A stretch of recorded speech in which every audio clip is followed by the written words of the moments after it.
कृष्ण कन्हैया लाल को अपनी गोद में लिया, सारी की सारी बीड़ियां अपने आप ही छूट गई महाराज, और सारे के सारे दरवाजे अपने आप ही खुलते चले गए। उन्होंने कृष्ण कन्हैया लाल को सूप में रखा। किसमें? सूप में। इसीलिए हमारे यहाँ पे जब कोई बच्चा जन्म लेता है तो उसको सर्वप्रथम सूप में रखा जाता है। सूप में रखा, तुरंत ही दरवाजा सारे खुलते चले गए। इसका एक आध्यात्मिक अर्थ भी आता है। आध्यात्मिक अर्थ क्या है वो? कि जब जीवात्मा परमात्मा को पकड़ लेता है तो भव रूपी जो कर्म बंधन से, कर्म बंधन रूपी रोग है, जो भव रूपी बाधा है, बंधन है, उससे छूट जाता है। बोलिए भक्त वत्सल भगवान की जय। अब भगवान को लेकर के यहाँ सूप रखते हैं सर पर, और सूप में कन्हैया को लेकर चलते हैं हमारे वसुदेव जी। और वसुदेव जी चलते चलते जब यमुना नदी के तट पर आते हैं, यमुना में प्रवेश करते हैं, बादल भी सोच रहे हैं कि हम अपने श्याम का किस तरीके से स्वागत करें। हमारे परमपिता परब्रह्म परमेश्वर सांवला साहूकार का रूप धारण करके इस धरती धराधाम पर जो है प्रादुर्भाव किया है, अपना प्राकट्य किया है, तो मैं कैसे इनका स्वागत करूं? तो आसमान यानी जो बादल है वो सोचते हैं मैं भी काला, कृष्ण कन्हैया भी काले काले, तो क्यों ना मैं बारिश करूं। तो बारिश की फुलियों से बारिश की झड़ें लगा दी कि मैं अपने प्रभु का स्वागत कर रहा हूं। उसके पास तो बारिश ही है, बादल के पास तो वो और क्या देगा भगवान के पास, है ना, और क्या देगा।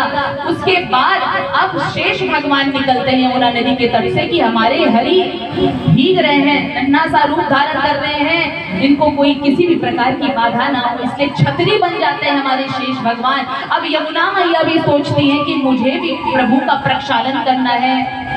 हमारे परमात्मा छोटे से शिशु के रूप में आए हैं, इनकी स्तुति करनी है, लेकिन कैसे करूं? भगवान तो नन्हे से हैं और वसुदेव जी के सिर पर बैठे हुए विराजमान हैं। फिर क्या करती है गंगा मैया?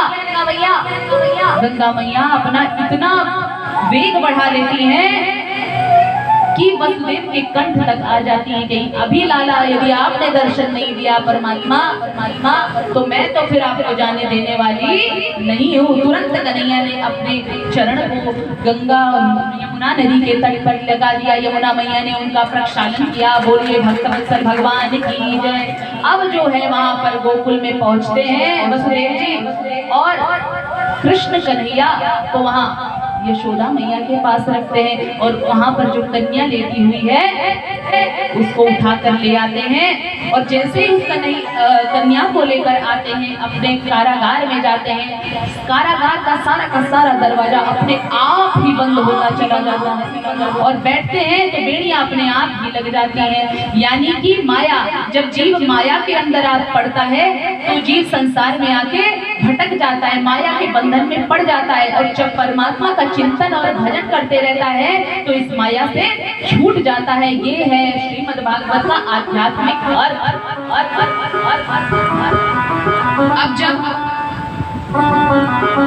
अब नंद महोत्सव की कथा आएगी। वहां जब हमारे नंद बाबा को पता चला, नंद बाबा की उम्र कितनी हो गई है? 80 साल। वहां के ब्रजवासी ग्वालपाल बोलते हैं या नंद बाबा ने जो 80 बरस के होए गए है, 80 बरस की उम्र में यानी बच्चे को जना है। नंद रानी ने बच्चा जना है इतनी बूढ़ी होने के बाद। अब तो भैया तुरंत वसुदेव जी हमारे जाके ब्राह्मणों को बुलवाते हैं, और उनको पता ही नहीं चल रहा कि मैंने क्या वस्त्र धारण किया है, कुछ नहीं, फटाक से नहाते धोते हैं और ब्राह्मणों को बुलवाते हैं। ब्राह्मणों को बुलवा करके जाग कर्म संस्कार करते हैं और 2 लाख गैया दान करते हैं। कितना? 2 लाख गैया ब्राह्मणों को दान करवाते हैं, और 2 लाख गैया ही से उनको संतुष्टि नहीं, हीरे मोती जवाहरात सोने चांदी इतना तो दान किया है। तो ऐसे दानियों के यहाँ पे भगवान आएंगे या हम सभी लोगों के यहाँ पे भगवान आएंगे? ये सोचिए। पहले दान की भावना रखनी चाहिए। सबसे पहले किसको बुलवाया है? ब्राह्मणों। यहाँ तो एक गाय क्या 2 लाख गैया उन्होंने दान कर दिया, और 7 प्रकार के धन को 7 पर्वत बना दिया। 7 प्रकार का धन भी दान दिया, 7 पर्वत बनाकर, यानी इतने तादाद में उन्होंने बांटा। तो अब जैसे ग्वालियों को पता चलता है, ग्वाल वालों को पता चलता है, वो भी नए नए कपड़े एकदम थापक हुआ चौचक पूरा चंदन लगा करके, टीका लगा करके, ग्वालिनियां भी अच्छे लगे। अरे लाला को जन्म हुआ है भैया, बधाई देने चलते हैं। तो चलिए हम भी अब चलते हैं बधाई देने, हमारे लल्ला आ गए हैं, तो चलिए।